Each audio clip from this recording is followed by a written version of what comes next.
Bonjour à tous. Aujourd'hui, un extrait, un débat vous propose de partir à la découverte d'un auteur africain. Il s'appelle Monsieur Abdul Khan. Il est médecin cardiologue ici au Sénégal. La vie sur un fil, le livre que nous allons découvrir aujourd'hui, est son deuxième ouvrage paru aux éditions d'Harmattan au Sénégal sous forme de nouvelles.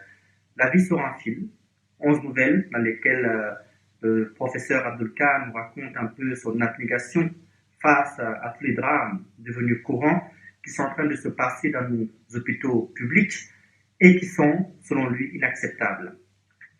L'extrait que je vous invite à découvrir aujourd'hui ne vient pas des 11 nouvelles, mais plutôt de l'introduction dans laquelle l'auteur nous explique les raisons pour lesquelles il a décidé de prendre la plume. J'aurais aimé magnifier l'action de ces femmes et de ces hommes désintéressés qui, engagés jour et nuit, s'arment d'abnégation et de compassion pour soulager la souffrance humaine. J'aurais aimé parler de ces âmes magnanimes qui, dans l'anonymat, mènent un combat sans relâche pour sauver des vies, debout au milieu des larmes et des gémissements, désemparés, respirant stoïques les odeurs de l'alcool, de sang et de sueur des malades en détresse. Plutôt que de vivre au milieu du vacarme des services d'urgence ou dans l'ambiance sidérale, déchirée par les alarmes sonores qui rythment les unités de réanimation où on manque parfois de tout. Ces femmes et ces hommes auraient pu préférer le paisible confort familial ou les folles nuits épicuriennes proposées par les vendeurs de plaisir. Le milieu de la santé renferme des héros.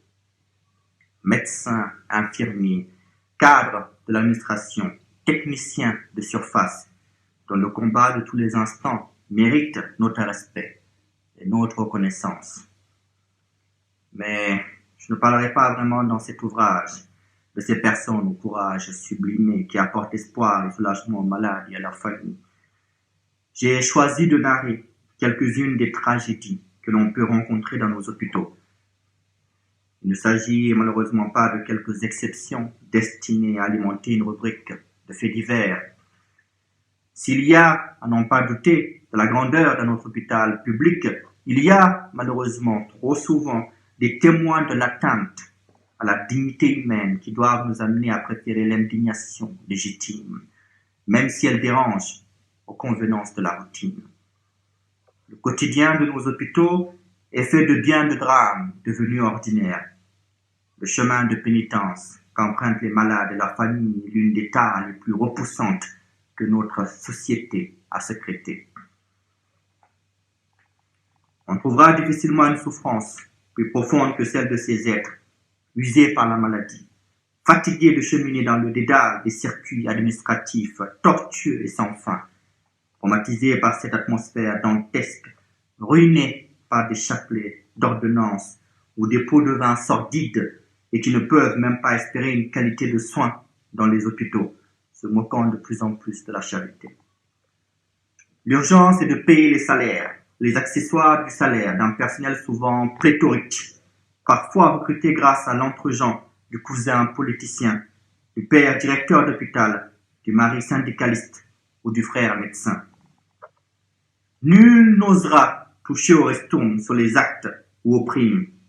Tout travail mérite salaire, rappellent les syndicalistes, même ceux qui ne savent plus ce que travailler signifie. L'intérêt matériel prime sur la morale. De quelle morale peut-on en effet se prévaloir lorsqu'une personne se meurt pour n'avoir pas reçu le médicament d'urgence ou pour manque de moyens suffisants pour payer ses analyses de sang ou son scanner dans une structure privée, car les équipements de l'hôpital public sont encore en panne? S'imagine-t-on seulement que dans nos hôpitaux, des gens risquent continuellement leur vie parce qu'ils n'ont pas, au moment où il fallait, les moyens d'acheter la sonde de stimulation cardiaque nécessaire au maintien des pulsations vitales. L'hôpital est devenu un des symboles les plus poignants de notre incapacité commune à donner un souffle sincère à notre solidarité et à notre compassion. La santé a un coût, dit-on.